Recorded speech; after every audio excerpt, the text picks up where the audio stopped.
that everything was just ever so slightly askew? Do you have, to paraphrase Morpheus, a splinter in your mind? If you're interested in hearing the latest information about UFOs, the paranormal, ancient cultures and structures, monatomic elements, longevity, fantastic discoveries in science, downloaded to your brain, then tune into us. Hi, I'm Dave. And I'm Mackie. And we are Shiny Side Out, Sundays 2 to 4 a.m. Eastern. See you then. Revolution Radio, freedomslips.com. You don't need to expect us. We're already here. The opinions expressed on this radio station, its programs, and its website by the hosts, guests, and call-in listeners or chatters are solely the opinions of the original source who expressed them. They do not necessarily represent the opinions of Revolution Radio and freedomslips.com, its staff, or affiliates. You're listening to Revolution Radio, freedomslips.com, 100% listener-supported radio, and now we return you to your host.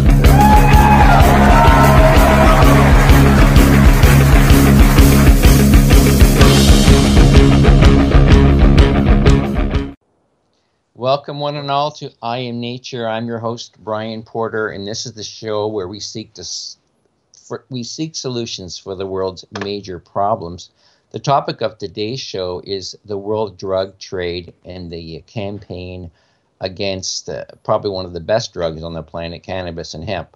But I always get to my amazing producer before I go to my guests. So if Arik, if you can hang on a minute, I just want to have a little chat with Angela. What's new, Angela? Oh, well, hello, Brian. And yeah, what a great show you have today with Arik Reiss. It'll be excellent. Arik was a guest on my show a while back. Did I say it right? I'm really bad with names, I must admit, Arik. Yeah, you got it right. Okay. So anyway, I'm doing well, thank you. I was pondering the level of hiatus that I was taking, and I decided on working 1 day a week still and producing you, and also joining the Crow in our regular show, and just taking a little bit of time off from other air time. And then I think that's going to work out great. Happy to work in the background, happy to be here, and et cetera, et cetera. So things are good. Things are okay. Well, that's great. That's great. Yeah, I love Revolution Radio, and I'm just glad to be a part. So it should be a fantastic show today. Druglawed is an amazing documentary, and I just look forward to a great conversation between you two. Well, thanks, and I'm really glad you decided to hang in with me as my producer. You've made my show a big hit, at least for me and my fans, and I just really, really love having you as a producer. You really keep me on track, and you do a lot to support me, and I can't say enough to thank you for it. Oh, thank you. No problem. My pleasure. All right. Arik Reiss. He is an amazing documentary, a filmmaker. As far as I know, you've got one film out now. It's called Druglawed, Druglawed. Is that correct, Arik? That is correct. It's a play on words. Drug lord, as in Mexican drug lord, and outlawed. And so I just brought the two words together, and I think that kind of conveys exactly what's happened in the world. Drugs have been outlawed by the real drug lords, the Druglaweds, the Harry Anslingers, and the drug czars, who are actually controlling or abdicating control of drugs to the black market and trying to reestablish control through prohibitionist policing. They're the ones who really are at the top of the heap, and I think that the drug trade, as we've inherited it from these people, is one of the greatest problems that the world faces today. There are more drugs around than there ever were in the past. Year by year, the price decreases, the potency increases, the prevalence increases, the rates of use increase. The cost decreases to the user, by the way, relative to inflation. Drugs are getting cheaper. So what we have is an enormous failure, and it's resulted in millions of people being locked up for victimless crime. Governments are executing hundreds of people around the world for so-called drug offenses.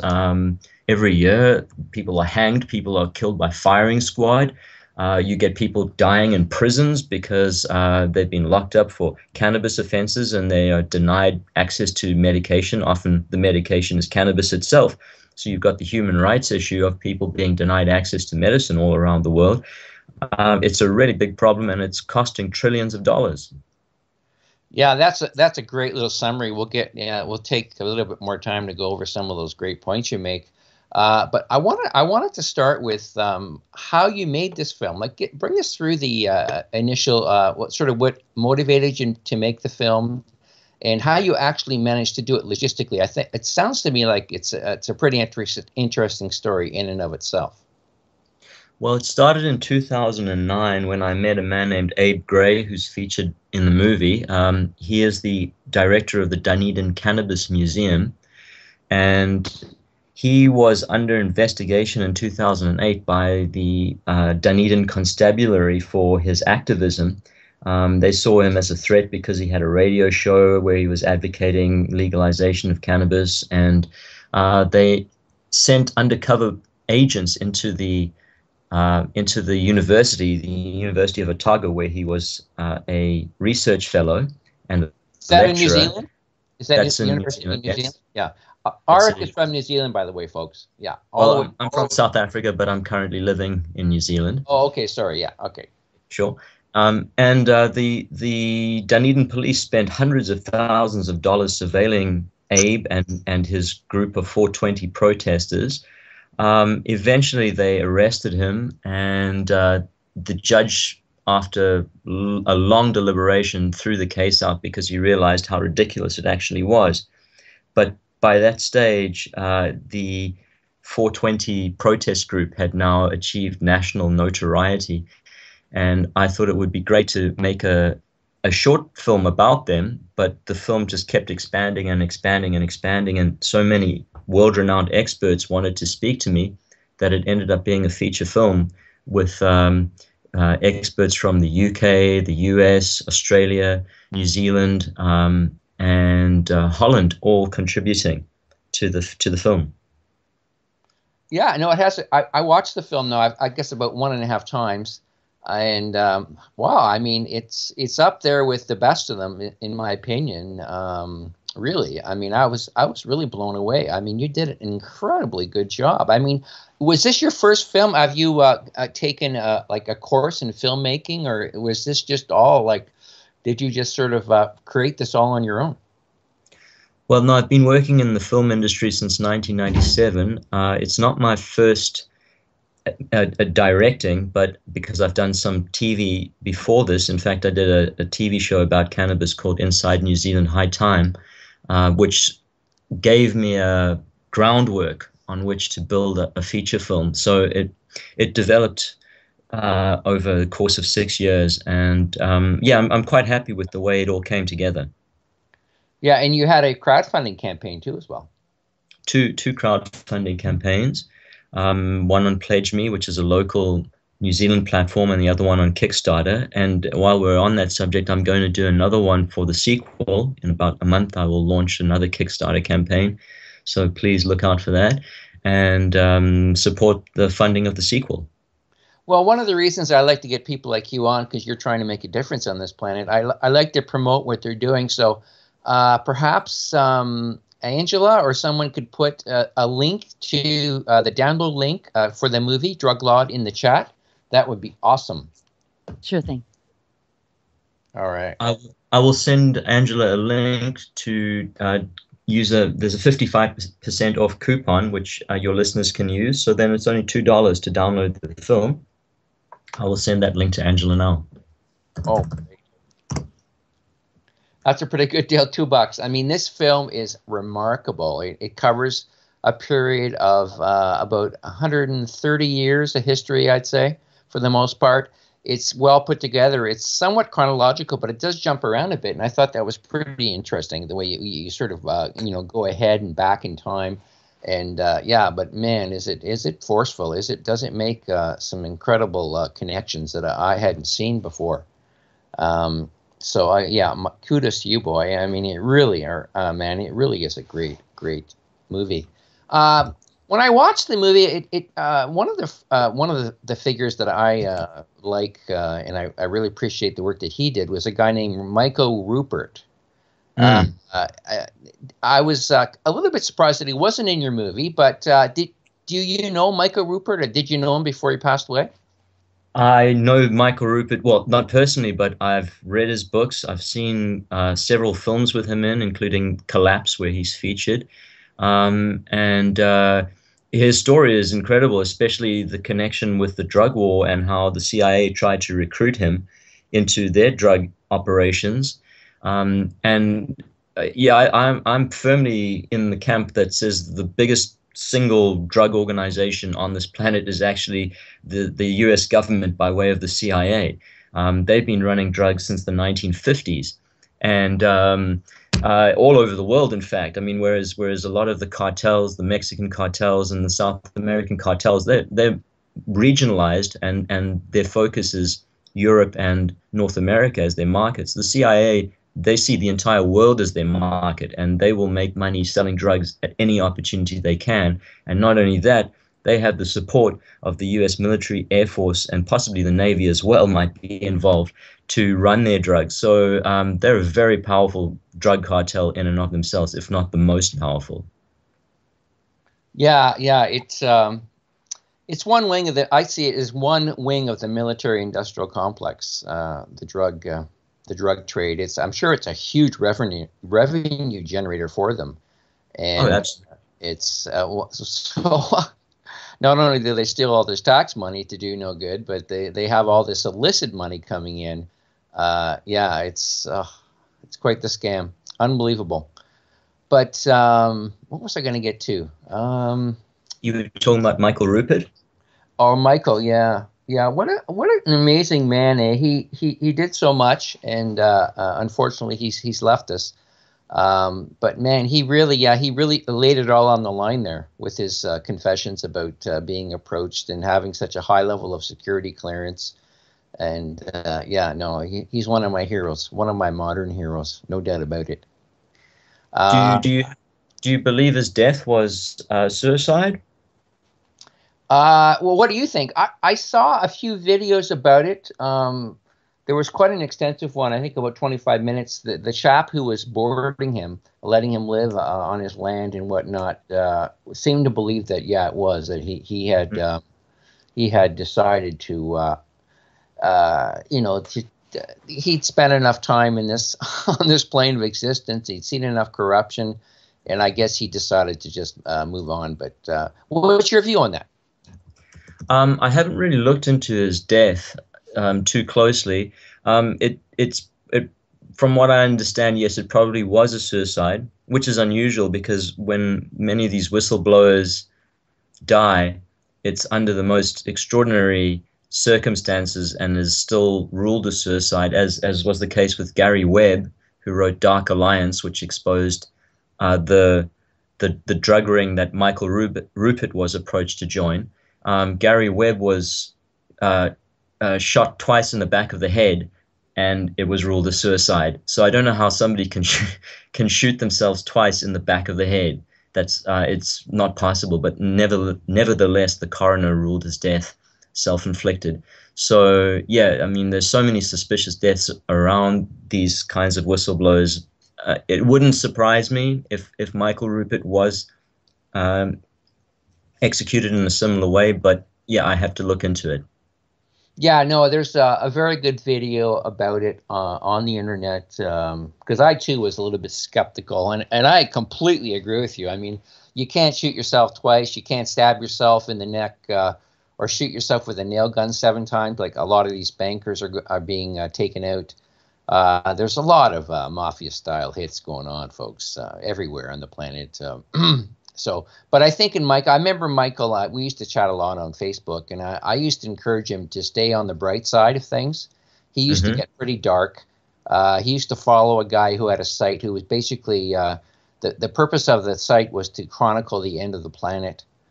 He had pretty much given up on humanity and on the planet. So when you follow that train of thought, it can lead you in that direction. So that's kind of why I thought it was real. It was an accurate report.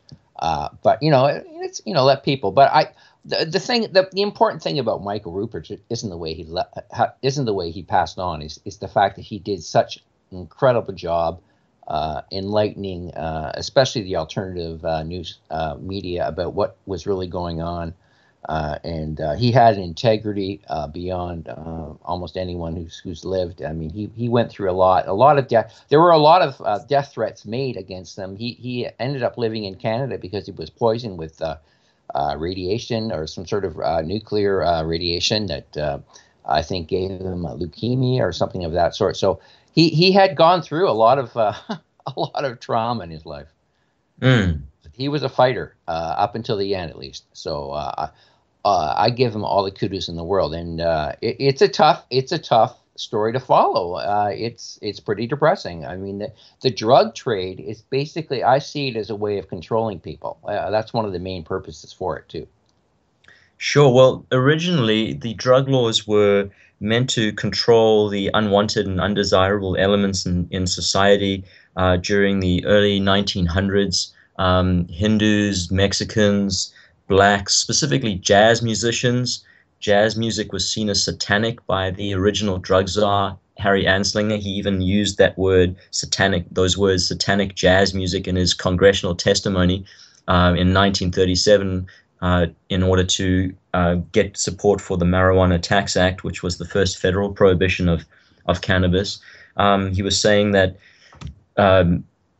these satanic jazz musicians would smoke cannabis and give it to white women who would then fall under their spell and want to have sexual relations with them. It was really preposterous stuff, but people had no idea. There wasn't the internet at that stage. There was no public libraries with extensive books on cannabis for people to research. So they just bought into it, not knowing that he was talking about cannabis because he was referring to it as marijuana, which was a Mexican slang term, and actually a very obscure Mexican slang term. It wasn't popular even amongst Mexicans, but people had no idea that he was talking about cannabis because he was referring to it as marijuana, and cannabis at the time was a very popular medication. So the only people who objected were the doctors and physicians at that time.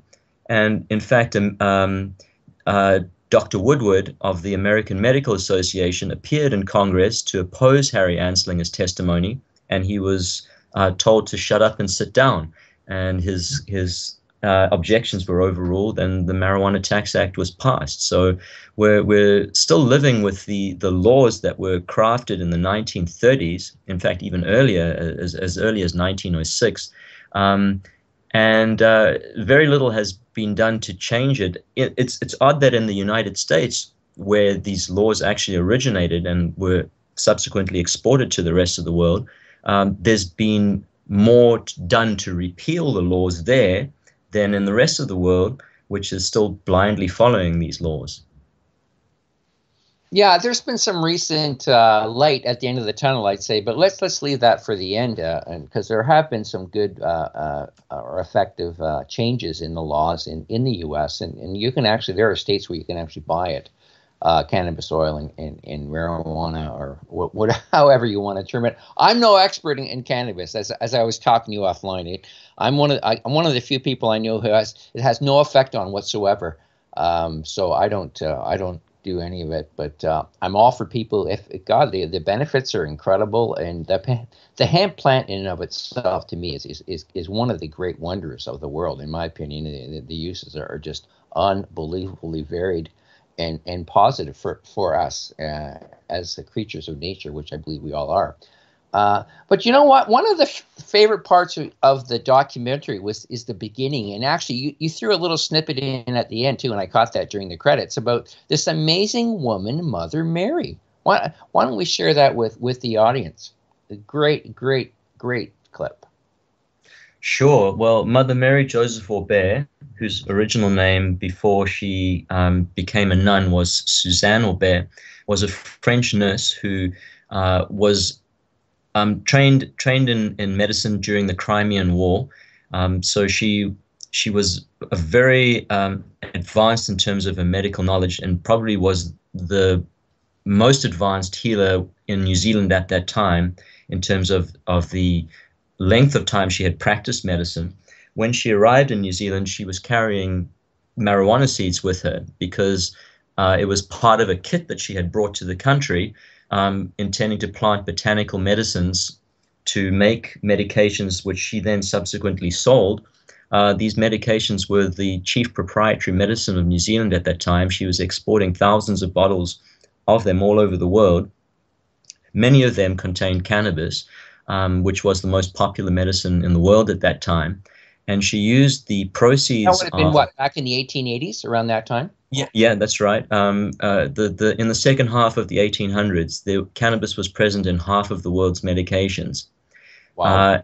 And she made an enormous amount of money selling these medicines, so much so that she used the money to establish Maori schools, hospitals, hospices, and orphanages all over New Zealand.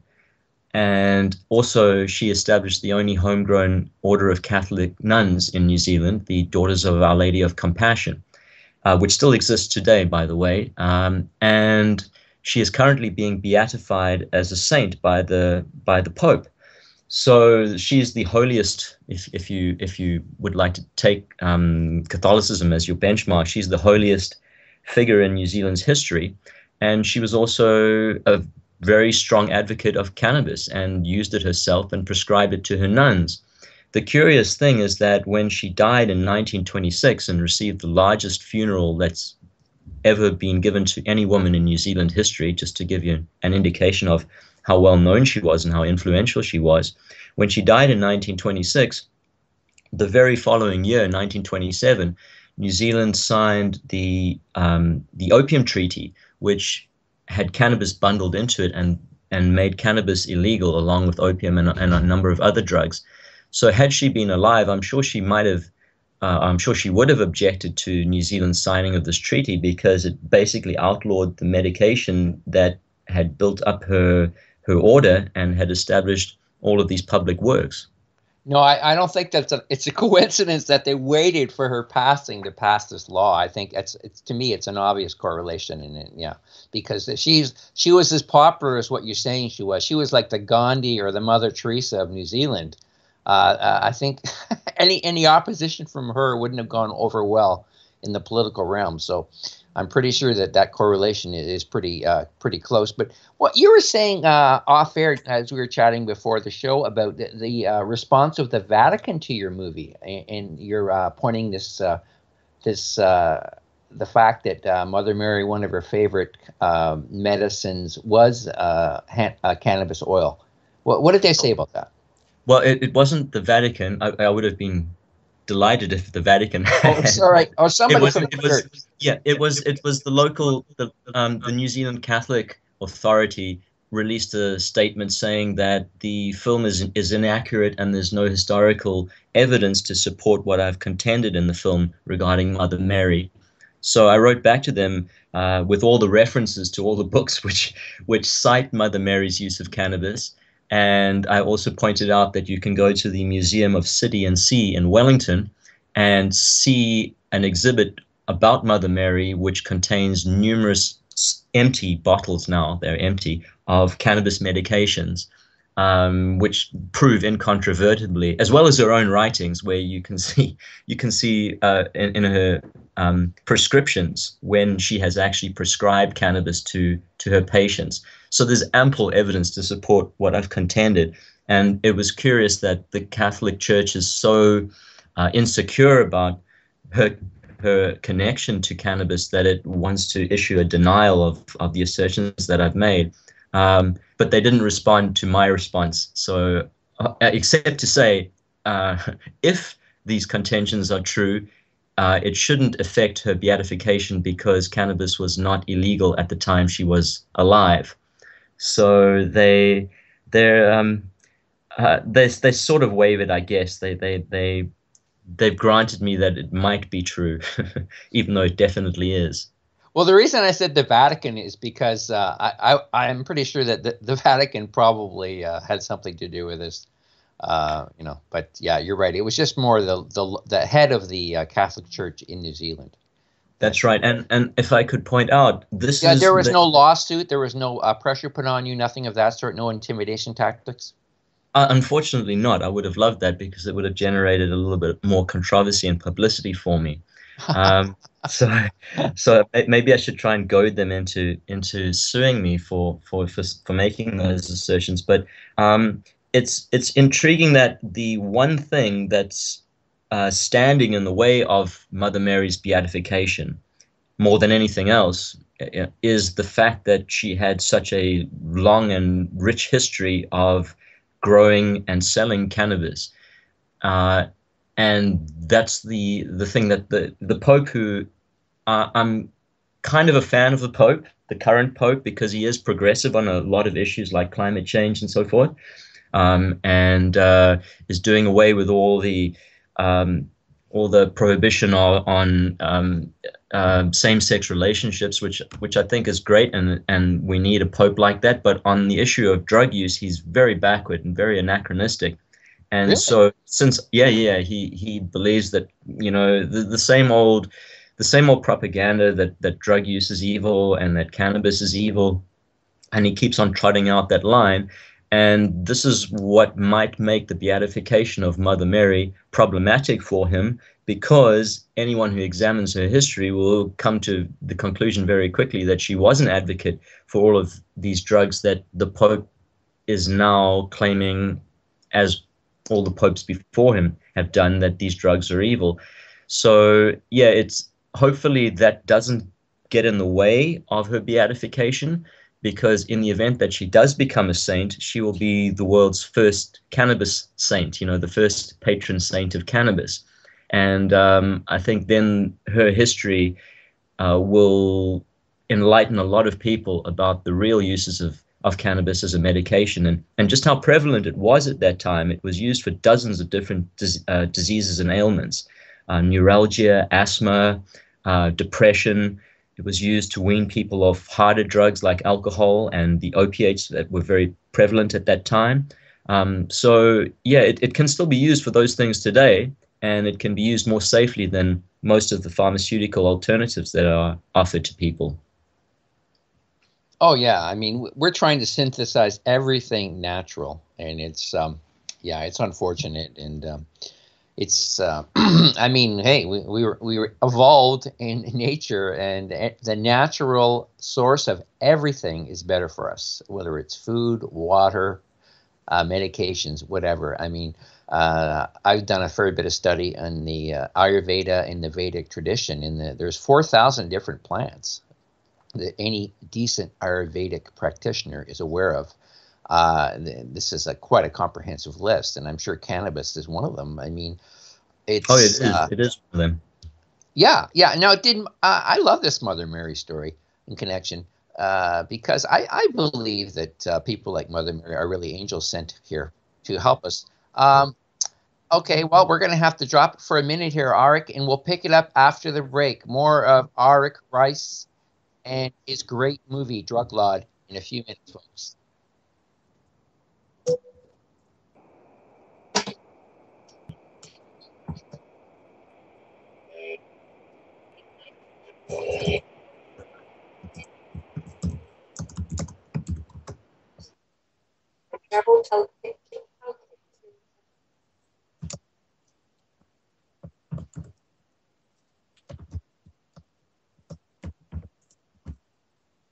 Expressed on this its programs website by the hosts, call-in listeners, are solely the opinions of your. Welcome back to I'm Nature. I'm your host, Brian Porter, with my special guest, Arik Reiss, today, a maker of the movie Druglawed, Druglawed.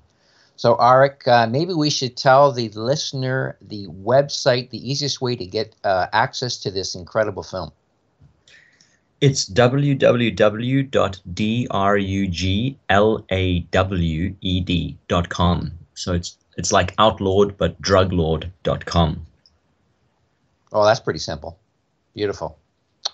Yeah, folks, you got to get this movie. I mean, I was so impressed. I mean, I've seen a lot of documentaries, promoting different causes and views on the world. And this one is right up there with what's my favorite one, the one about the financial market decline under hidden.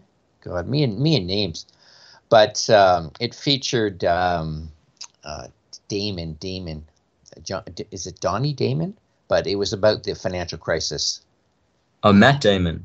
Inside Job. Inside Job. Oh, God. You got me, man. You got it. Thanks for the help. Yeah, Inside Job. I put it up there with Inside Job in terms of its quality of production and information and, connections to common events, well-known events.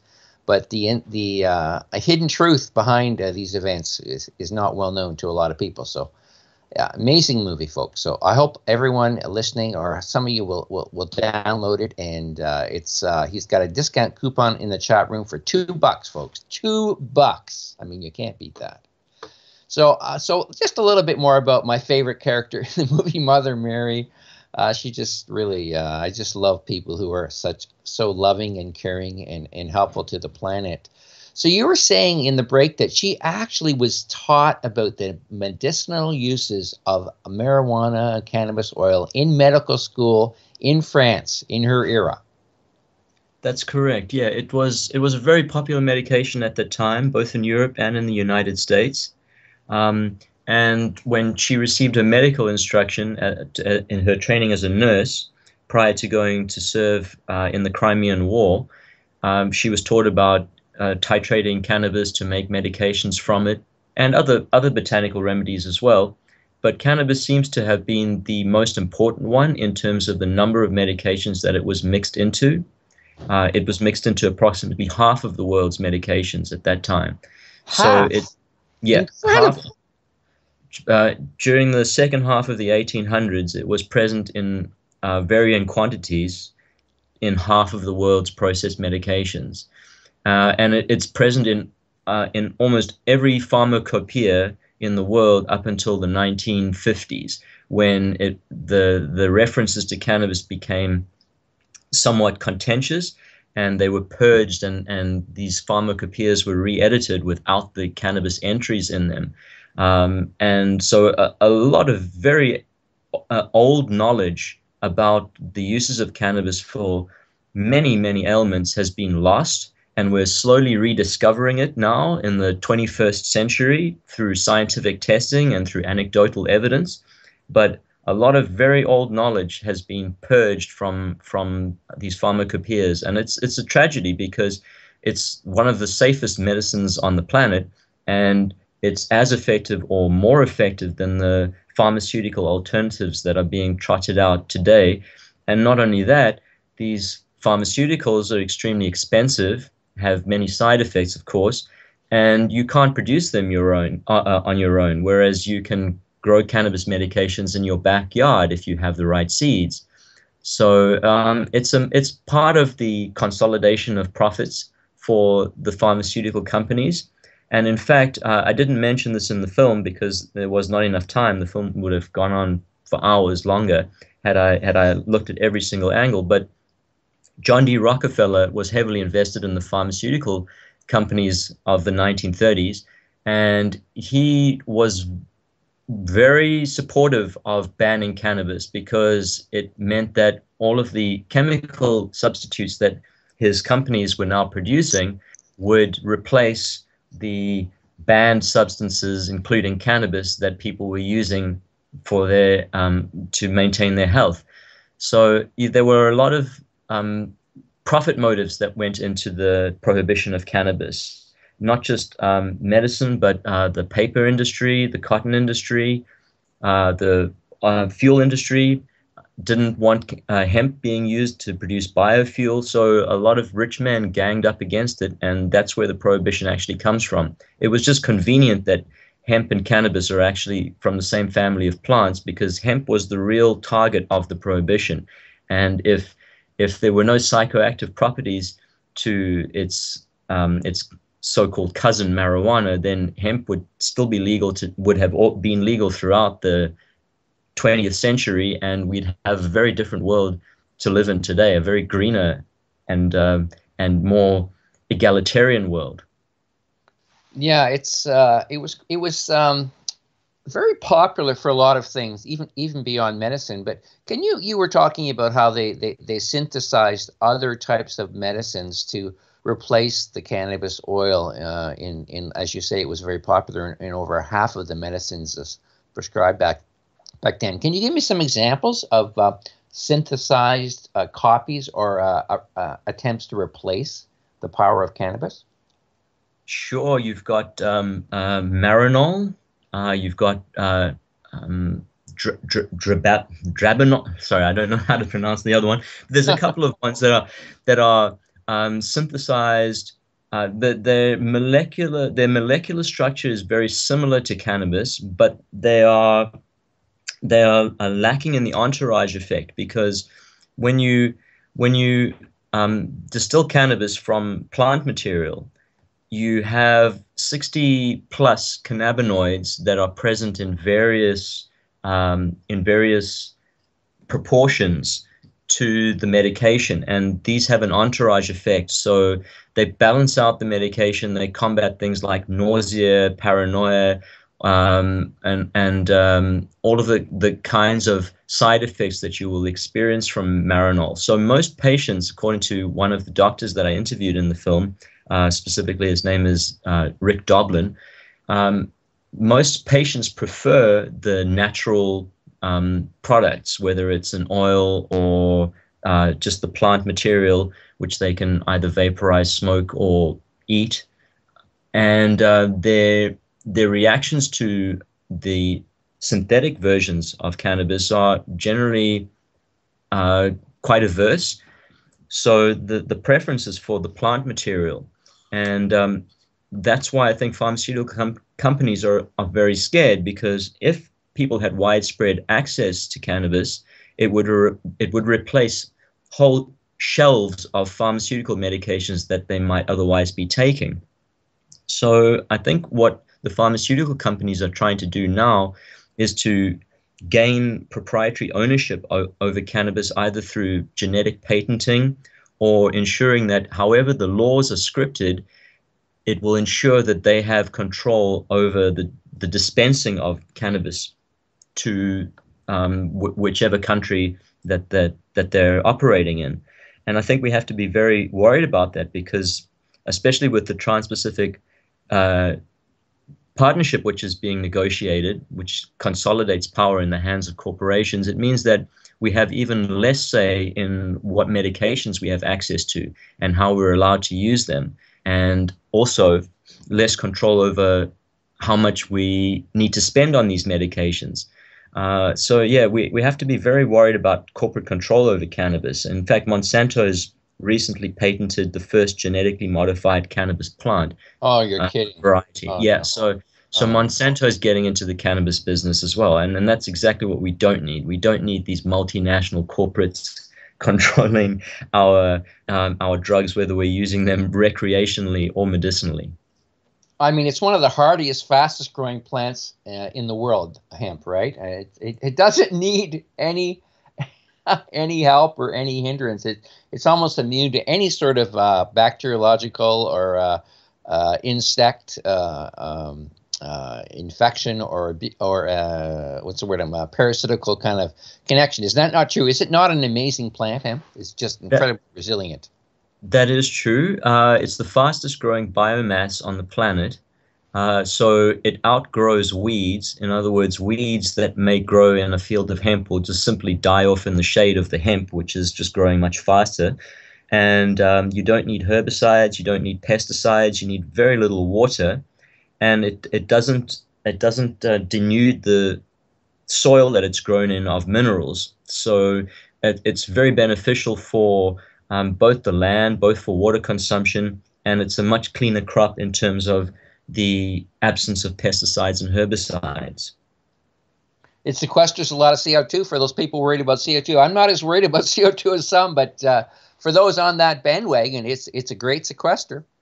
Oh yeah, absolutely. And not only that, but once you've used it as a building material in a hempcrete home, it continues to sequester CO2 from the atmosphere, and in doing so, the structure of the building actually becomes stronger. So it turns to stone. That's fascinating. That's really cool. I've never heard of that. How does that work? Well, CO2 can be trapped in water vapor, which will then be absorbed into the walls of a hempcrete structure, and the water vapor will be released, but the CO2 will be locked into the structure. So it continues to filter the air of CO2, and not only that, it's also purifying the air inside the home or the warehouse or whatever the structure might be for the inhabitants of the building. So they found that people living in hempcrete homes have lower incidence of school and work absenteeism, better average health because their air quality is better. Wow, it really is an amazing plant. I would think that in the good old days when they used to use it in half the medicines, that it may have been some concoction of it may have been used to help with mental illness too. Is that true? I'm not sure if it was used for, well, if you consider depression as a mental illness, which I guess it is, then it was being used for that. I'm not sure which other mental illnesses at that time it was being used for, but certainly today they found that CBD can be used very effectively to CBD, for your listeners who aren't aware, cannabidiol is a component of cannabis which can be used to treat schizophrenia. So there's often an accusation that cannabis can bring on schizophrenia, but that's cannabis which is high in THC and low in CBD. So you can use another kind of cannabis which is high in CBD to treat the symptoms of schizophrenia. Well, you sound like you really know your hemp. Now, I understand there's more than one type of hemp, right? There's more than one hemp species. Oh, there's probably thousands, or there's hundreds at least. You're kidding? That many?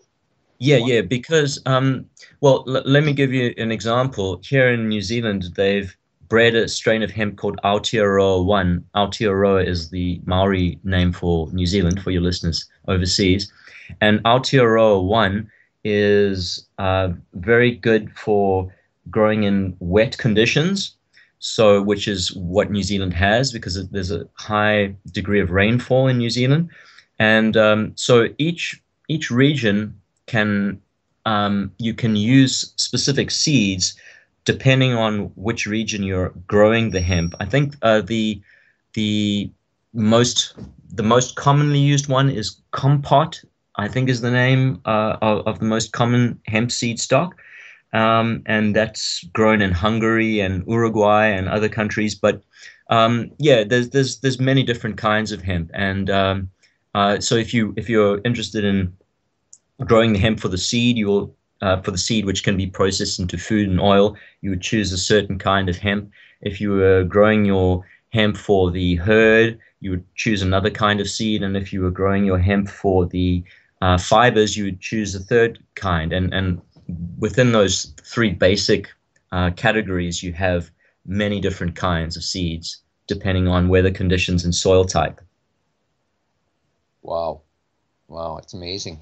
What an amazing gift from the mother. I just love this plant, and I'm learning more and more. Thank you so much for your in-depth knowledge of it. What else I was going to ask you about it? Oh yeah, is it self-seeding? I mean, can you grow more than one crop a year of this stuff? Yeah, you can. You can grow 2 crops a year. So the amount of, let's say, for example, you were growing your hemp to make paper. The amount of paper that you can obtain from, say, 1 acre of a hemp plantation is 4 times that what you would get from using the same land to plant trees. So it's a highly profitable plant if you are given access to the right harvesting equipment. That's the main problem here in New Zealand, is that you can't get your hands on the right farm equipment to harvest it once it's fully grown. And so up to 2/3 of the crops are just left to rot in the fields because they weren't able to cut it effectively. What's the impediment to getting access to this machinery? I guess the impediment is economies of scale, because let's say you were a hemp farmer in China, where most of the world's hemp is produced. There are specialized harvesting machines that you could co-own with all of the other hemp farmers in the region.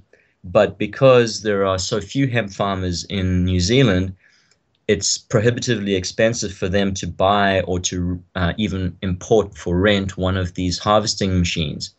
So they have to adapt other machinery, which is quite ineffective for the purpose, to harvest their crops. And as a result, most of the crops go to waste.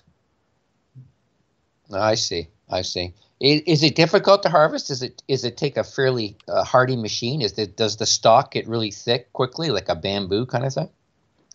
Well, yeah, because it's the longest, strongest natural fiber in the world, it can often clog up machinery that's been, say, designed to harvest something like wheat or hops or something like that, which is a much softer, less durable and less stringy substance to cut down. So that's been most of the problems they've had, is using machinery that was not designed for purpose, and which can break due to the strength of the fibers in the hemp stalks.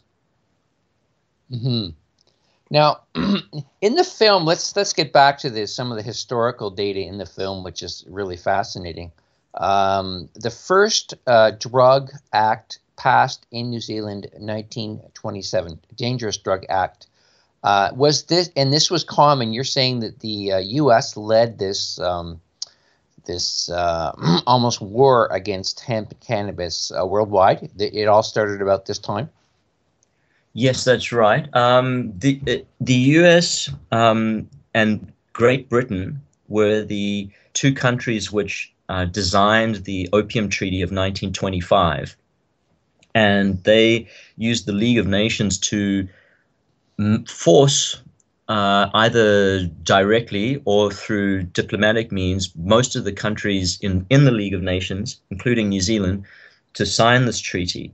And the treaty was then adapted to New Zealand and signed into law as the Dangerous Drugs Act of 1927. And it's curious to look at this 1925 treaty, because the focus of it was not on cannabis. The focus of it was on opium, and cannabis was just thrown in there almost as an afterthought. But that doesn't mean that the laws that were then written against cannabis were not as forceful as the laws that were written against opium, because they were.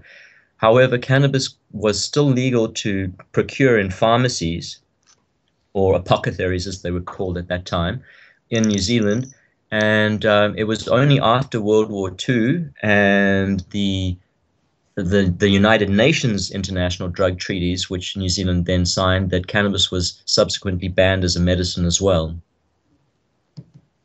So this Opium Act, what was the real reason for this Opium Act? Do you think it was England and the U.S. wanted to basically become the cartel for trading this stuff? Was that the real impetus for it?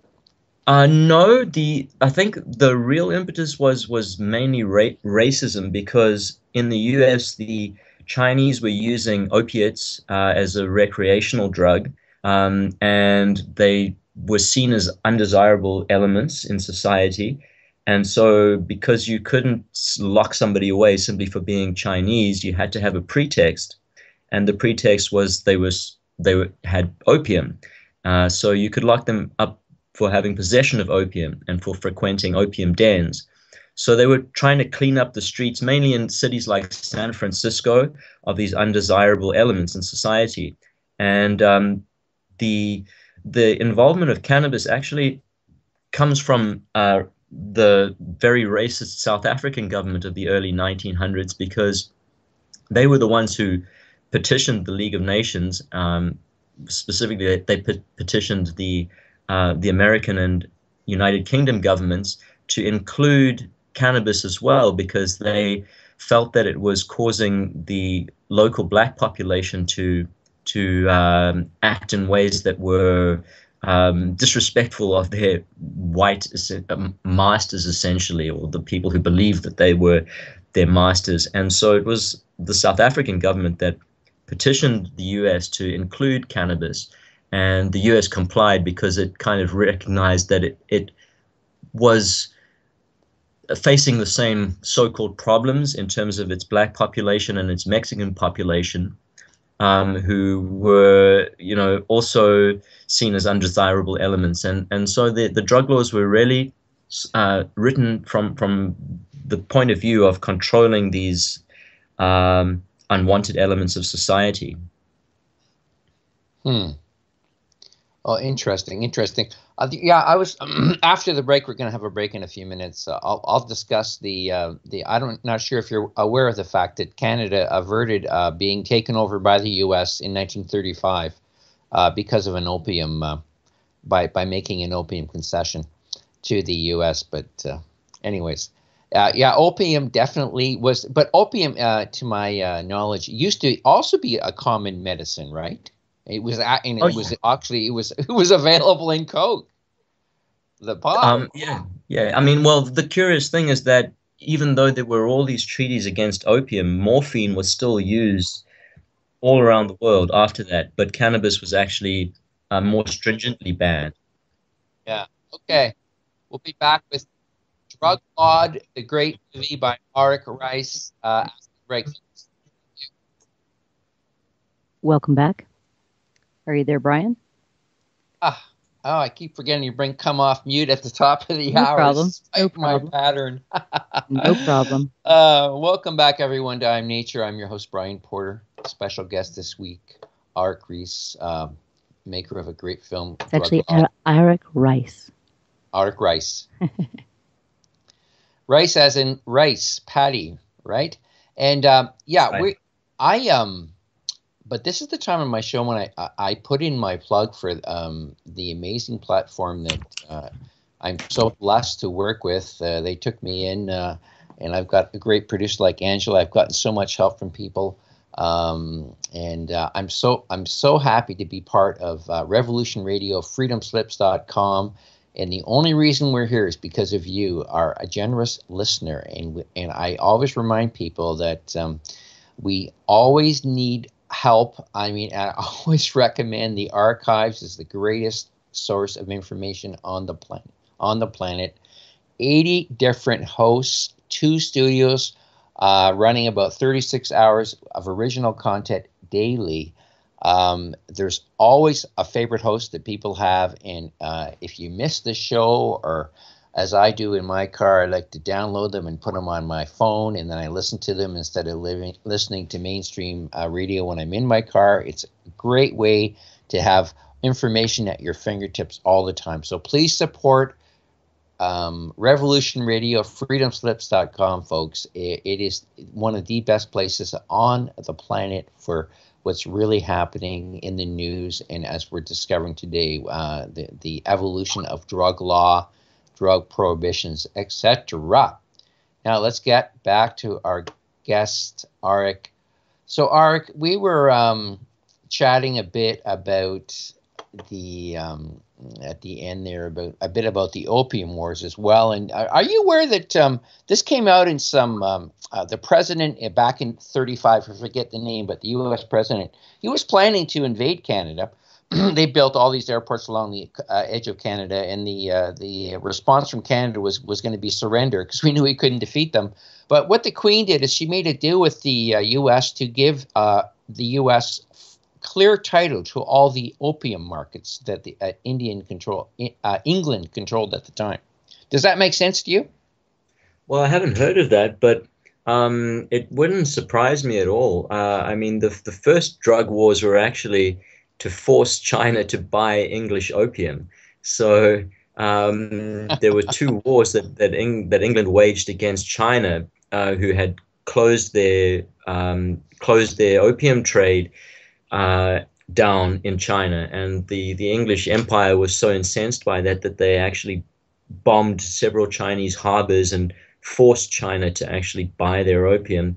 So what year was that in it, Arik? Oh, that was in the 1800s. I'm not sure the exact year.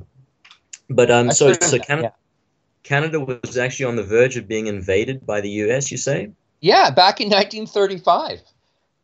They were building all these airports along the border, and it was quite, this has all been revealed. This is fact, folk. This is part of the presidential record that was released after, I don't know, there's a 60-year period of time where it's kept confidential, and then Freedom of Information Acts were filed. This is it's well documented. I don't have the site off the top of my head, but I've posted it quite a number of times on my site, so I know it's real. I know it's accurate. And the drugs, opium, hemp, you name it. This is a huge factor in our history, and it's involved in war quite often. Yeah, it's amazing. It's obviously a very powerful commodity on this planet. So in the film, you sort of lay a progression of events, that sort of the war against hemp and cannabis. Maybe we should sort of get into that now. What was the first major blow or attempt to ban hemp and cannabis in the 1900s? Well, there was the Harrison Act. I think that was in 1919, and there were several states which passed their own regional bans on cannabis, and not just on cannabis, but on other drugs as well that were being used by undesirable elements in society. There were bans on cocaine, and there were bans on morphine as well. But cannabis seemed to be the most obvious target because it was easier to find. It's harder to find a small vial of opium than it is to find a quite smelly bag of cannabis. Cannabis gives itself away. People smoke it as opposed to which then creates its own odor, as opposed to say injecting or snorting cocaine or heroin. These are quite harder. These are harder to detect, and also less common. And so in order to round up these undesirable elements, the focus was mainly on cannabis. And more importantly, the focus was on cannabis because cannabis and hemp are essentially the same plant. And it was the industrial properties of hemp which were seen as threats to the cotton industry and the pharmaceutical industry, the paper industry and the oil industry, and the products that can be derived from oil can also be derived from hemp as well. Plastics, building materials, fuel, all of these things can be derived from hemp. So very rich industrialists, amongst them the Secretary of the Treasury, Andrew Mellon, who was heavily invested in oil and petrochemical derived products. They conspired to demonize cannabis in the public mind. The term reefer madness was thrown around by them. They claimed that the smoking of cannabis caused people to become murderously angry and to create conditions in which people would rape and kill and pillage and plunder. And of course, it was all untrue, but the propaganda was very effective. And there was soon a public outcry against the demon weed, and there was insufficient objection when the 1937 Marijuana Tax Act was passed. And what did that deal with, Arik? What did that deal with? Well, the 1937 Tax Act was the way that they prohibited cannabis without a constitutional amendment. When alcohol was prohibited, it required the 18th Amendment, which was called the Volstead Act, to pass that law. So what Harry Anslinger did in 1937 is and Harry Anslinger, by the way, was the nephew-in-law of Andrew Mellon, the Secretary of the Treasury, and that's how he got the job as America's first drug czar. He was appointed by his uncle-in-law. And what they conspired to do was to say that you could legally possess cannabis or hemp as long as you had a tax stamp, which is where the term Marijuana Tax Act comes from. You could buy a tax stamp to make it legal for you to grow it and to possess it. However, the government simply didn't issue any of the stamps until World War II, which is when they rescinded the law in order to produce hemp for the Allied war effort. So from 1937, all growing of cannabis was effectively illegal. For about 5 years then, for about 5 years. Yeah, that's correct. That's correct. Till 1940 when, till 1941 when the United States entered World War II and was now dependent on hemp production for naval riggings to make parachutes, to make cordage, to make uniforms, and even flags were made out of hemp. So they then heavily endorsed the production of hemp, and the U.S. Department of Agriculture released a film called Hemp for Victory, which you can see online today. Just Google Hemp for Victory. And in this film, they basically exalted hemp and asked farmers to grow as much of it as they could. And then as soon as the war ended, they reintroduced the Marijuana Tax Act and stopped issuing any of the stamps which you needed to grow hemp legally. Is that like a license? Like a license to grow it? Yeah, basically it was a license to grow it per weight. So you would require a certain stamp for whatever amount of hemp you had grown or had harvested. And if you didn't have this stamp, which they were for the most part not issuing until 1941, you could go to jail. So it was a far cry from the time in U.S. history where you could actually pay your taxes with hemp.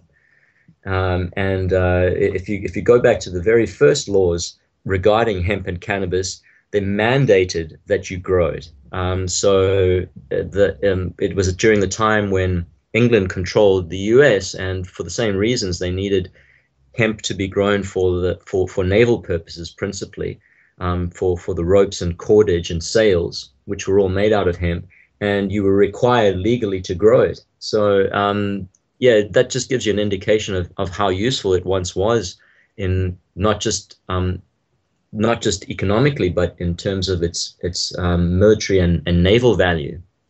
So the Brits wanted hemp to be grown in the U.S., that it was mandated to produce a certain amount per year, like a certain tonnage. That's right. And the practice from the time when most of the ships were, or let me put it this way, the practice before coal and oil-driven ships was that sailors would carry barrels of hemp seed with them, and wherever they landed, if they were likely to revisit that island or that country, they would plant the hemp there, and then they would sail away, hoping that when they returned, the hemp would have propagated and they could harvest it and then use the fibers to repair their ships and the oils to repair the sealing in the hulls of the ships. So it was vitally important to them. And also they would eat the seeds. The seeds are high in protein, have a perfect balance of omega acids, so they're absolutely ideal for human consumption. And in fact, you can live on the hemp seeds. So for these sailors, it was extremely important that they had little patches of hemp that they could revisit whenever they were returning to their origin countries. And that's how cannabis ended up in Australia and New Zealand. It was sailors who brought it here, and they weren't interested in it for its medicinal properties or its recreational properties, although no doubt they probably used it for those as well. But principally it was for food and fiber that they were growing it wherever they went. And the hemp seed, was it normally just eaten raw, or was it cooked, or was it baked with, or what? What were the ways they consumed hemp seed? It was crushed and made into bread. It can be made into a flour. You can eat it raw. There's nothing to stop you from eating it raw. It's perfectly healthy to do that. But generally, it was crushed up to make a meal. Wow. Shows how little I know about this stuff. It really is, although I have read a lot about this incredible wide array of uses. But yeah, it sounds to me like we need to bring it back big time, and I'm hoping that will happen. Now, Henry Ford, this is something too you point out in this great documentary. You talk about the fact that Henry Ford was a big fan of hemp as well. Oh yeah, he was a hemp farmer. People don't know this, but Henry Ford actually grew up on a farm, and his vision was that industry should be based on agricultural production, not on mining, not on stripping, vast mountains and boring huge holes in the world to get the resource materials to build the products of modern industry. His philosophy was called chemagy, and it was basically the marriage of agriculture and industry. So the idea was that you could grow the substrates to produce almost any industrial product from the soil. You could use combinations of plant materials, principally hemp. Hemp was the most important one, but also sisal and wheat could be mixed together to make all kinds of products, essentially organic plastic. Sisal, sisal, I think, is a tree, and you could mix these together to form bioplastics, and these bioplastics would be the building blocks of modern society, basically of the modern world. You could make cars out of it, and he did. In fact, he did make the Ford Dearborn was a biodegradable hemp car that ran on hemp biodiesel. Now, is this a term that Henry Ford invented, bioplastics? I don't think he invented the term bioplastics, but he was certainly producing bioplastics. Because I thought plastics only were invented in the 70s. This is fascinating. Wow. Well, I don't know if he even understood that what he was making was plastics, but he was certainly making them. He might have had a different term to refer to the materials, but essentially it's very similar to the products that you can make from oil, which are carbon molecules that have basically been rearranged using chemical processes. And the hydrocarbons in hemp are essentially identical, not completely identical, but they have the same basic properties as oil-derived hydrocarbons. So the difference being that those hydrocarbons that we extract through mining, they are locking up carbon in them, which is sometimes as old as 1 billion years. So when the products are created, the carbon is released into the atmosphere. Whereas if you're making your industrial products from an agricultural resource such as hemp or sisal or wheat straw, the carbon that's being released was actually extracted from the atmosphere during the life cycle of the plant. So you're not adding any carbon to the atmosphere. It's a closed cycle. And if all of our industrial products were made in this way, we wouldn't have so much air pollution. We wouldn't have the question of global warming, whether you believe it in it or not. The question wouldn't even arise because we would have this closed carbon cycle. Art, let me just say, this is truly amazing, because this is something I advocate. I'm writing a book now about completely naturalizing everything on the planet: government, economics, industry. It sounds to me like Henry Ford was a proponent of this point of view. I had no idea. And using hemp will allow us to take out most of the toxins that are now a predominant effluent of industrial production. Yeah, absolutely. You see, we're unbelievable, man. This is fantastic. We're strip mining entire mountains for their minerals to produce cars, whereas the same resources can be grown from the soil, which is what Henry Ford was doing up until 1937. What was the science called again? Chemagy, Chemurgy. Beautiful. Stick it in the box for me later. I want to check this out. This is fascinating. Wow. Great stuff. In fact, a Canadian company, you may have heard of this since you live in Canada. A Canadian company recently engineered the first hemp plane. So the first hemp aeroplane is now flying around in Canada. And it just indicates exactly how much time we've lost, because if there was a continuation of Ford's developments from the 1930s to today with all of the other modernizations that could have taken place over the last 80 years. We could have hemp ships, we could have hemp airplanes, we could have just you name it, hemp lawnmowers, all of the things that we make out of metals and we fuel with fossil fuels could have been made out of bioplastics and fueled with hemp, or indeed with other plant-based fuels. Unfortunately, there was this reliance on oil-based products and oil-based fuels over the last 80 years, and we've concentrated all of our research into these areas. And the opportunity to develop alternative products and alternative fuels has largely been lost. And now people are waking up to it, not because they realize the potential, but rather because the oil is running out, and so you're not given any choice, and all of the flow-on costs of oil production and mining are now becoming hideously apparent in the world, all over the world, and the alternatives are now becoming a necessity, not a choice. Well, Ford also developed his own biodiesel based on hemp. That's right, and he also had alcohol-derived fuels based on corn, which were outlawed by the first prohibition against alcohol.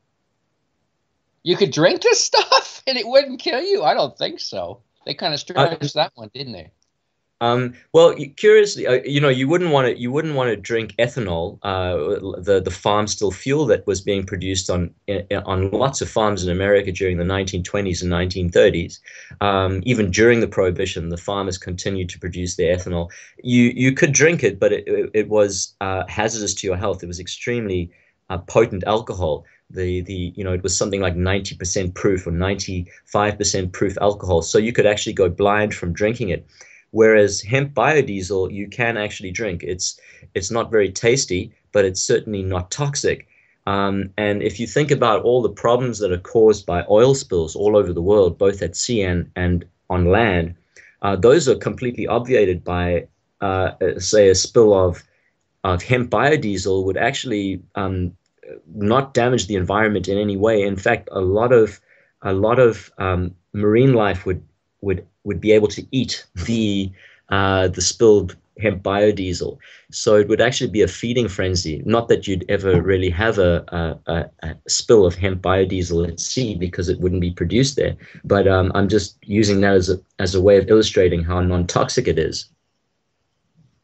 Yeah, it's amazing. I mean, this is beautiful, man. I'm so impressed with the natural compatibility of hemp when it comes to things like fuel and energy production, because that's a big challenge right now for the planet is creating enough energy that is compatible with the biosphere and doesn't do any harm and doesn't release toxins. So this is beautiful stuff. I'm really motivated to learn more about this, and perhaps your new movie will discuss some of these issues. Oh, absolutely. We're going to go to Uruguay to interview some of the hemp farmers that are producing hemp there for their local biofuel markets.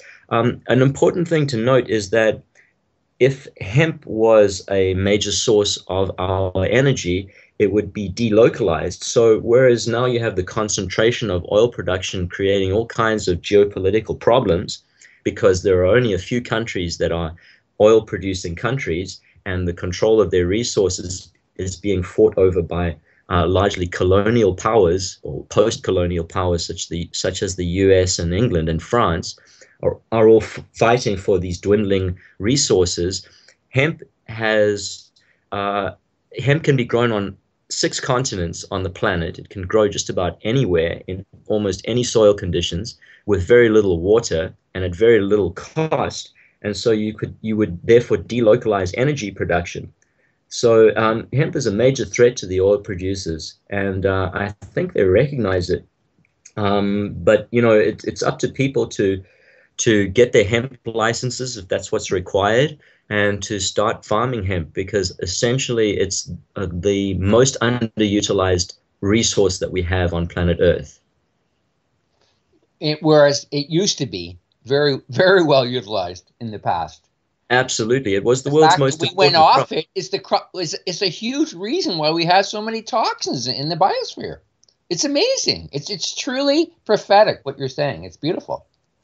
Yeah, it was the world's most important single crop for about 150 years, from the period of 1750 through to 1900. Hemp was the most important crop on the planet. It was grown just about everywhere that there was European settlement. It was grown throughout Asia. It was grown in Africa. It was even imported. Here's a little bit of trivia for your listeners. It was imported to the New World by Christopher Columbus himself, who had hemp seeds No way. on board his ships. And they had little hemp seedlings, and where, as I said, wherever they went, they would plant the hemp, because in the event that they were shipwrecked or they needed to repair their ships, well, that was how they would do it. And today, we're having this resurgence of hemp technology, which is fantastic. But the problem is there's so many restrictions on who can grow it and where it can be grown, like proximity to schools, proximity to, bearing in mind that hemp is not a drug. It has very little psychoactive properties in it. So it shouldn't be a factor. It's merely the physical resemblance of hemp to cannabis, to marijuana, that is causing the problem. It's just that it's from the same family of plant, and therefore there are all of these artificial inhibitants to cultivating it. Here in New Zealand, there was a resurgence starting in 2005 when the first hemp licenses were issued, allowing people to grow a form of cannabis, hemp, in New Zealand for the first time since 1927. And now the government is making all of these hemp farmers jump through all kinds of hoops. They have to pay licensing fees. They have to pay testing fees.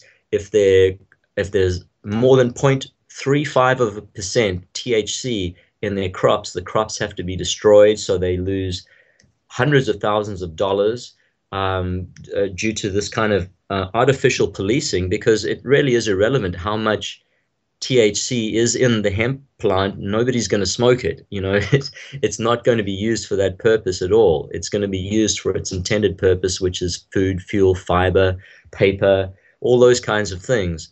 And my interactions with hemp farmers in the Tasman area, which is where I'm currently, has been that they are just going out of business. They cannot afford to pay all of these fees and licenses that the government expects them to pay to keep producing the hemp.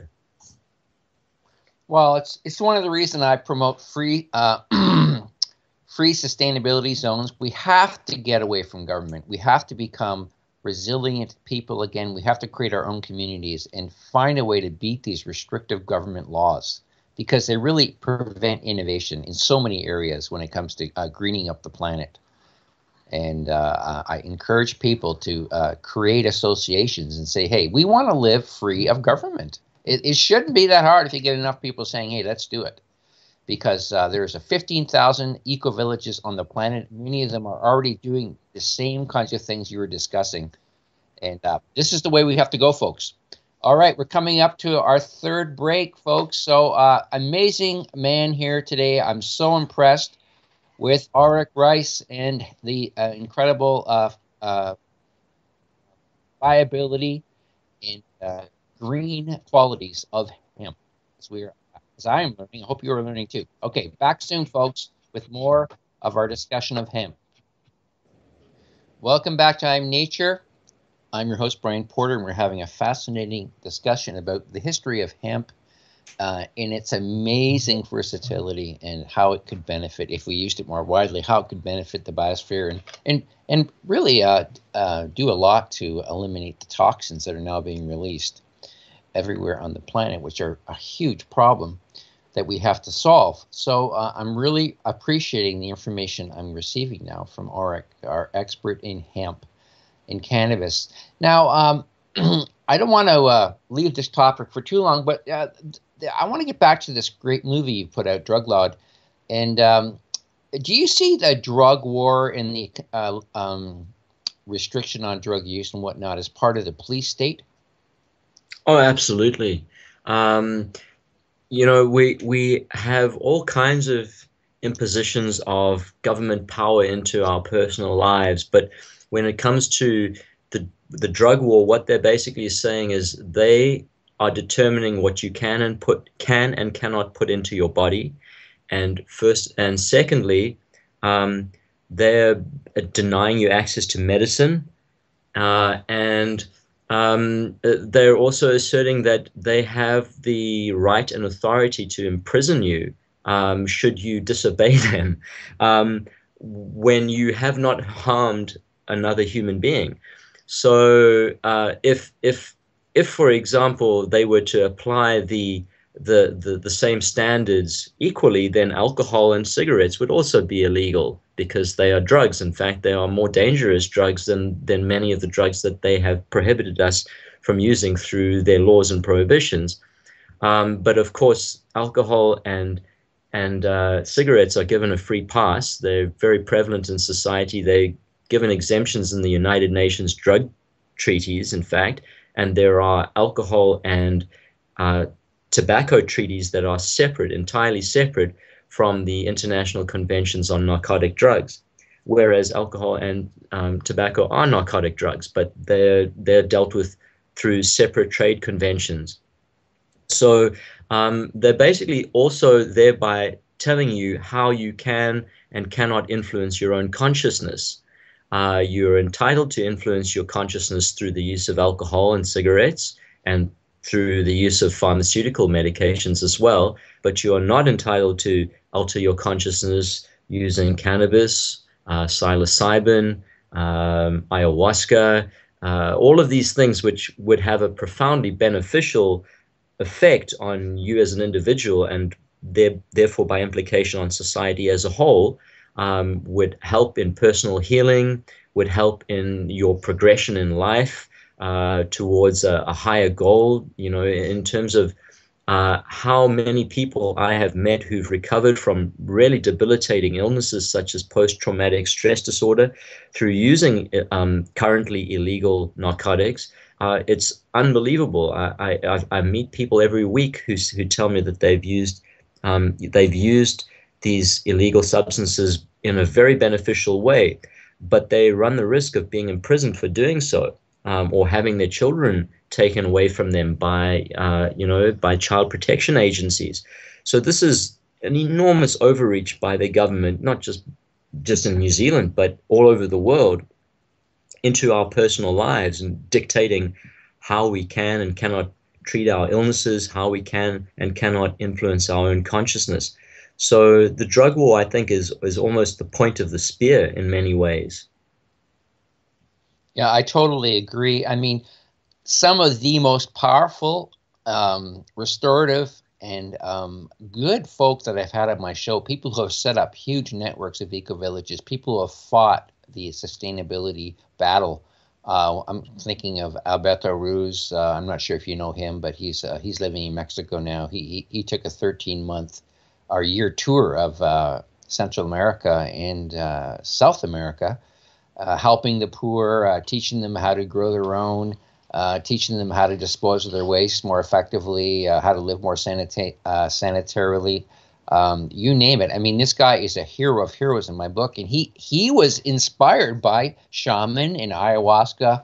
Say with David Dene, who is a regular guest on my show. He lives in Spain. He was inspired to fight to help the battle to preserve the rainforest in Ecuador.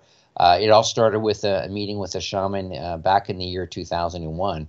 So these drugs are very positive for the planet. They don't just pull people out of depression and mental illness, but man, they inspire people to do great things. Oh yeah, absolutely. One of the books that really influenced me was One River by Wade Davis, which explained how he went through South America trying to discover entheogens amongst the local population and finding out how it had influenced their worldviews. And it's an incredible read, and all of these ancient knowledges are being lost, and some of the tribes that have researched all of these plant medicines for thousands of years, they're actually going extinct. They're losing not only their lives through being killed by forest poachers, but they're losing their lands for the same reason. And all of the plants that are in those areas are also being lost, and some of them will never be available to humankind again because they are regional. So we're losing every day. We're losing thousands and thousands of hectares of rainforest, which contain extraordinary plants, and also the people who have the knowledge of these plants that would be so useful to the modern world. Yeah, they are guides for the future. I mean, we have to go back to the future. I mean, if we want to stay on this planet, we have to renaturalize everything. I mean, toxins do not do well. When you're a natural being and you start drinking poisons, eating poisons, breathing poisons, it's not good for our species, folks. And so these people are the way back, and they are going to be the great teachers of the future. And it sounds to me like you've been influenced by them too, and this is what has led you to make this amazing movie. So you too have been inspired by the wisdom of the ancient, of the indigenous peoples. Oh yeah, absolutely. I spent 6 months in South America, and I did go to the Amazon to experience some of these plant medicines myself. They had a profound influence on me. When did you do that, Arik? That was in 1997. Aha. And since that time, millions, literally millions of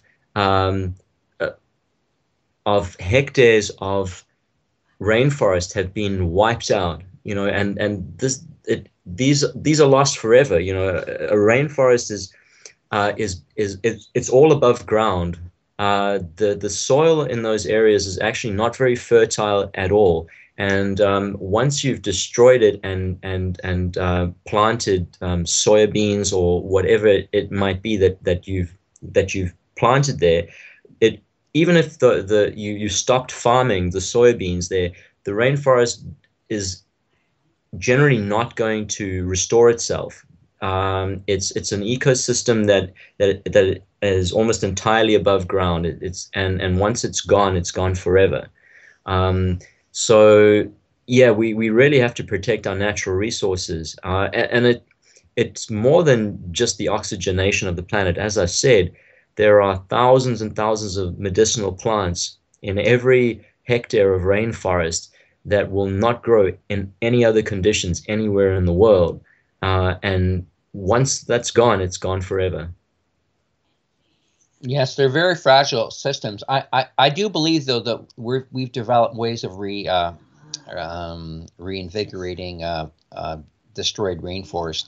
But I'm sure it's not easy. It's probably very expensive, and it should never have become a problem. I mean, Ecuador is looking at losing a third of it already lost a third of its rainforest to bad deals with transnational corporations and other governments. And my friend David Denny's over there helping the Shuar and the other indigenous people to fight against this stuff. He's another one of these great heroes on the planet, because, folks, I mean, these forests are so beneficial. It's beyond belief, and spiritually too. I mean, it's just the dimensions of a benefit are just they're hard to quantify, and if we lose them, we're losing our very spirit and our very connection to the planet. Anyways, so let's get back to your theme, though, which is hemp. Although it's all connected, folks, it's all connected to fixing this place. And wow, am I learning about the incredible benefits of using hemp instead of oil, which is a big problem right now on the planet. Now, there's a few comments in the movie about the fact that there's never been a death attributed to the use of marijuana or cannabis. Is that accurate? That is accurate. And it's basically because you've got the same molecules coursing through your body throughout the entire length of your life, even in utero. There's even cannabinoids present in your mother's milk. So the human body is adapted to cannabinoids more so than any other plant. In fact, you have an endocannabinoid system in your body, We produce cannabinoids. We produce them ourselves. Cannabinoids. This system was discovered in Israel by Professor Raphael Meshulam, who I interviewed for the sequel to the film. And he explained to me just a few months ago when I was in Jerusalem at his laboratory that your body is using cannabinoid molecules that it produces endogenously to regulate all kinds of systems, your homeostasis, your mood, your appetite. These things are vital to you being alive. And the reason why cannabis is such an effective medication is because it mimics these molecules so closely. So where you have an imbalance or a deficiency, you can actually use the plant cannabinoids to replenish what's missing in your body. And he even went so far as to say that there is ample proof to indicate that the endocannabinoid system is involved in every single human disease. So in some way or another, whether you have a common cold or whether you have cancer, it's being influenced by the levels of cannabinoids that you have in your body, and therefore introducing them from an external source would help in restoring your health and your balance. And that's why there's so much potential in cannabinoid medicine now, and why they're being traded on stock markets. You know, these cannabis startups are extremely valuable, and you can buy shares in them because it's being realized finally just what can be done using this plant, or in fact with using the synthesized molecules that can be produced in laboratories. So there's an enormous amount of potential that has been underexplored. But I think in the next 20 years or so, we're going to see that potential being realized. And it'll be great if we can retain control over it and not let the pharmaceutical companies who are so desperate to gain control over it. It would be great if we can just keep them at bay and make sure that it's, you know, smaller operations, smaller laboratories, smaller producers who are retaining control over the cannabis industry. Yeah, it's hard to put a patent on a natural substance, right? And this is our greatest, the greatest virtue of hemp is that it cannot be patented and bought and controlled. Is that not true? That is so far true. However, the processes involved in utilizing it as a medicine can be patented. In fact, the US government owns a patent on the use of cannabis as a neuroprotectant, which is quite ironic considering that they are the same people who have scheduled cannabis in Schedule 1, which is substances that have no medicinal value, whilst at the same time owning a patent on a medicinal application of cannabis. Contradictions abound. Yes, yes. All right, where should we go? We shouldn't get out of this interview without talking about the Rockefeller family and their connection to trying to ban hemp and cannabis. Sure. Well, the Rockefellers, specifically John D. Rockefeller, but the family in general, they are very powerful in the pharmaceutical industry. And during the 1930s, they, through their connections, specifically Lamont DuPont of the DuPont chemical industry, they put pressure on the U.S. government or actually not pressure, but they funded government initiatives to ban cannabis. And they've done very handsomely out of the banning of cannabis because their pharmaceutical shares exploded from the time that cannabis was made illegal. And in doing so, they basically made it very difficult, if not impossible, for the average person to produce their own medicines. Because if you think about it, cannabis is an ideal medicine in that the the end user can produce the medication from start to finish, from seed to consumption, in his own backyard. As long as you have the right seed stock for the ailment that you need medication for, you can not use any money after purchasing the seeds to treat yourself, and that is a huge threat to the pharmaceutical industry because they're relying on repeat customers. The pharmaceutical industry is the most profitable in terms of their expenditure, the most profitable industry in the United States. They are extraordinarily influential in terms of their lobbying. The 1982, what year was Reagan inaugurated? 1981? I believe it was 1981 or 1982. When Reagan was inaugurated, one of his sponsors, and you can actually see this in the old videotapes, was Comtrex. And so just before he raises his hand to take his oath of office, it says, this portion of the presidential inauguration was sponsored by Comtrex, the multi-symptom cold reliever. So Comtrex is obviously a huge contributor to Reagan's campaign. And as soon as he got into office, he basically did their bidding.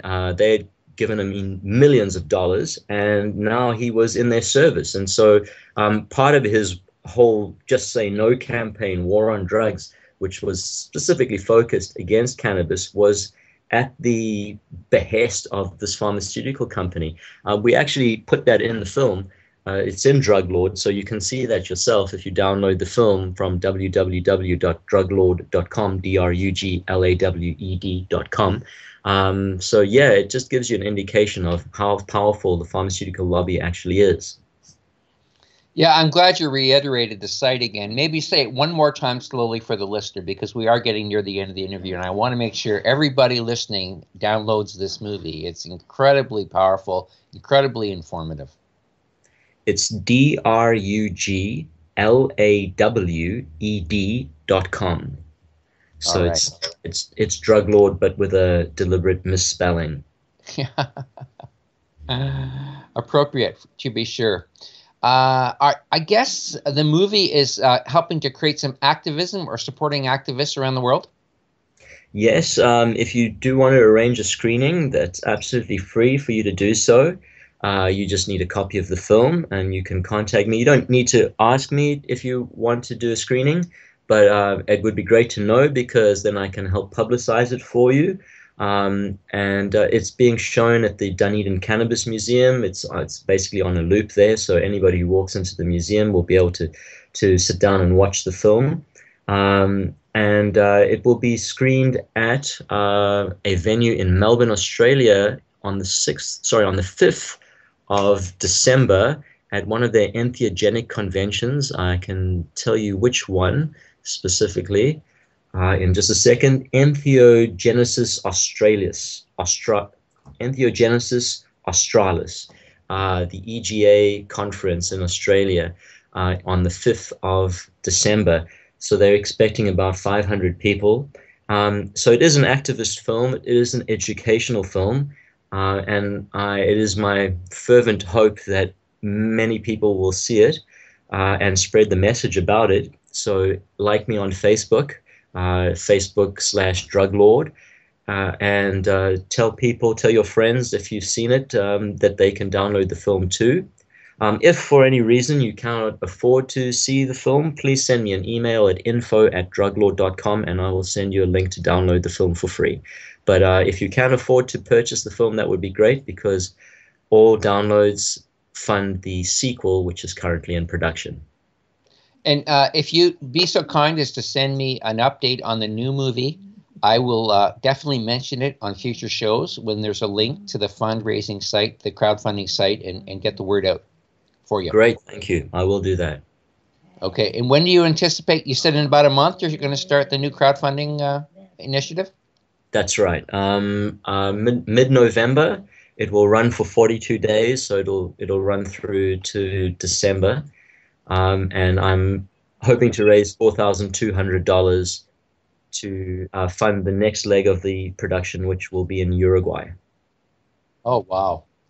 I can't wait. I can't wait to see the new movie and help to support you with the crowdfunding.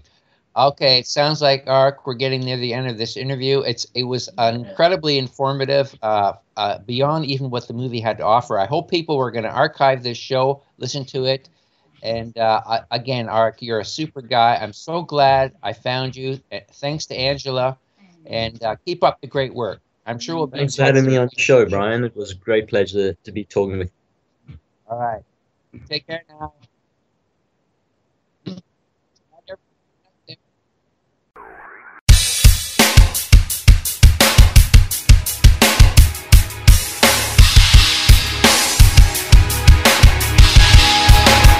Enter into a world unseen on Raven Star's Witching Hour. You will encounter eclectic topics from the realm of spirit brought into our matrix of truth. With your host, the Solaris Blue Raven. Solaris will bring you an array of unique guests covering topics from ghostly spirits to amazing anomalies, covert technology, UFOs, and shadowy global events. And that's right here at Revolution Radio, freedomslips.com, Saturdays, midnight till 2 a.m. Eastern Time. Revolution Radio, where information never sleeps. Let the magic rise.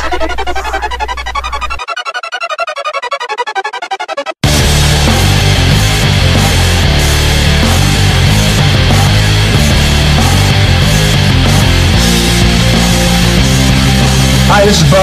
And this is Rocco. And the Bo and Rocco Show is here to offer insight into legal and lawful remedies. Our goal is to remain free and help others remain free in an ever-increasing police-like state. With the help of our guests, we try to answer questions such as what went wrong and what can we do about it. So tune into Revolution Radio at www.freedomslips.com Wednesday nights, 10 to 12 p.m. Eastern Standard Time to listen to the Bo and Rocco Show. You don't need to expect us. We're already here. Revolution Radio.